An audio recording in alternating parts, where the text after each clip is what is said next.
મહત્વની વાત છે કે દિલ્હી અને મુંબઈ કરતાં પણ અહીં અમદાવાદનું પ્રદૂષણ વધુ આંકવામાં આવી રહ્યું છે। દિલ્હીની જો વાત કરીએ તો સૌથી પ્રદૂષિત શહેરમાં દિલ્હીનો સમાવેશ થાય છે, ત્યારબાદ મુંબઈ અને હવે અમદાવાદે પણ આપણે જણાવી દઈએ કે પ્રદૂષિત શહેરમાં તે પણ મોખરે છે, કારણ કે અત્યારે જો PM10નો જે આંકડો મળી રહ્યો છે 512 પહોંચી ચૂક્યો છે। 400થી વધુ હોય તો તેને અતિ પ્રદૂષિતની શ્રેણીમાં મૂકવામાં આવે છે। આખરે 512નો આંકડો સામે આવતા આપણે જણાવી દઈએ કે શહેરીજનો અહીં ક્યાંક શ્વાસ લેતા પહેલા વિચાર કરશે।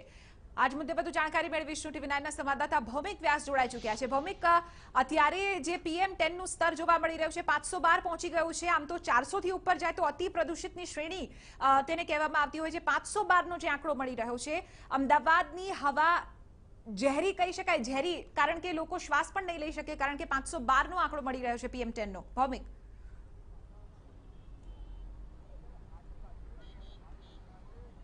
બિલકુલ રાજ્યમાં આખું મોસમ બદલાયું છે, સાથે અમદાવાદમાં સૌથી વધારે પ્રદૂષણના સ્તરની માત્રા છે તે ઉપર જઈ રહ્યું છે। આપ જોઈ શકો છો ડિસ્પ્લેમાં કે માઇનોર મતલબ હેલ્થ વોર્નિંગ જાહેર કરવામાં આવી છે કે જે લોકોને કામ ન હોય, ખાસ કરીને હૃદય કે કિડનીના દર્દીઓ, તેઓ બહાર ન નીકળે। આખા અમદાવાદમાં અનેક વિસ્તારોમાં ધૂળની ડમરીઓ સાથે, પવન અને ધૂળના રજકણો સાથે લોકોને હેરાનગતિ થઈ રહી છે, લોકોને મુશ્કેલી પડી રહી છે। 37 ડિગ્રી તાપમાન છે। હવામાન વિભાગનું કેવું છે આવતીકાલ સુધી આ તાપમાન રહેશે અને ત્યારબાદ આ તાપમાનમાં કંઈક ફેરફાર એટલે કે વાતાવરણમાં ફેરફાર આવી શકે છે। પણ જે રીતના આખો માહોલ બદલાયો છે, લોકોને પરેશાની છે, ખાસ કરીને ટુ વ્હીલર ચાલકો છે, જે લોકો નીકળ્યા છે રસ્તા ઉપર, તેને ક્યાંક ને ક્યાંક ધૂળની ડમરી અને ધૂળની રજકણને કારણે પરેશાની થઈ રહી છે। એએમસીના જે આ ડિસ્પ્લે છે તે ડિસ્પ્લે ઉપર હું આપને બતાવવાનો પ્રયત્ન કરીશ કે કઈ રીતના આખી માહિતી શહેરીજનોને મળે તેના માટેનો પ્રયત્ન છે। આપ જોઈ શકો છો 612 એટલે કે એર ક્વોલિટી ક્રિટિકલ એટલે કે ગંભીર એર ક્વોલિટીનું વોર્નિંગ જાહેર કરવામાં આવ્યું છે। Everyone should avoid any outdoor physical activity, મતલબ કે એએમસી કહે છે કે જો કામ ન હોય તો લોકોએ બહાર ન નીકળવું। તેની સાથે health warning of emergency condition, serious risk of, એટલે મતલબ સાફ છે કે એએમસીનું કહેવું છે કે અત્યારે જે પ્રદૂષણની માત્રા છે તે સતત વધી રહી છે, તેને કારણે લોકોને શ્વાસ લેવામાં, લોકોને ક્યાંક ગુંગળામણ થાય કે લોકોને દમની બીમારી હોય તેને સૌથી વધારે તકલીફ પડે। આપ જોઈ શકો છો કે અહીંયા જે સ્કૂટર ચાલકો પણ નીકળી રહ્યા છે તેને તકલીફ છે।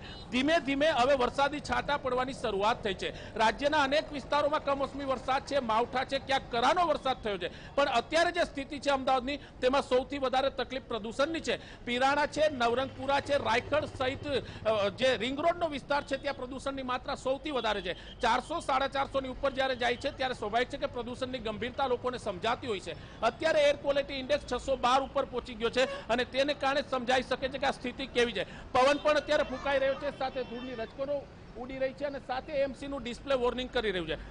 મતલબ સાફ છે કે જે રીતના આખું પ્રદૂષણ ફેલાઈ રહ્યું છે તેને કારણે લોકોને તકલીફ છે, લોકોને સૌથી વધારે મુશ્કેલી પડી રહી છે। જી બિલકુલ આભાર ભૌમિક, સમગ્ર મામલે જાણકારી આપવા બદલ। તો આપને જે રીતે એએમસી તરફથી વોર્નિંગ આવી રહી છે તે પણ અમારા સંવાદદાતા અને કેમેરા પર્સને બતાવી, કે જેમાં કહેવામાં આવી રહ્યું છે કે જે PM10નું સ્તર છે 612 થઈ ચૂક્યું છે, એટલે કે air quality is critical, air quality ખૂબ જ ખરાબ છે અને જે લોકોને બહારનું કામ ન હોય તેઓ ઘરમાં જ બેસી રહે તેવી હાકલ અમદાવાદ મ્યુનિસિપલ કોર્પોરેશન તરફથી કરવામાં આવી રહી છે, કારણ કે વાદળછાયું વાતાવરણ ઉપરથી જે ધૂળિયું વાતાવરણ જોવા મળી રહ્યું છે તેમાં રજગણો છે જે તેમાં વધારો થયો છે, જે સીધો દમ એટલે કે અસ્થમાના જે પેશન્ટ હોય છે, હાર્ટના પેશન્ટ હોય છે, તેઓને સીધી રીતે અસર કરશે। કામ વગર બહાર ન નીકળવા માટે અમદાવાદ મ્યુનિસિપલ કોર્પોરેશન તરફથી અહીં તમામ જગ્યાઓ પર ડિસ્પ્લે કરવામાં આવી રહ્યું છે।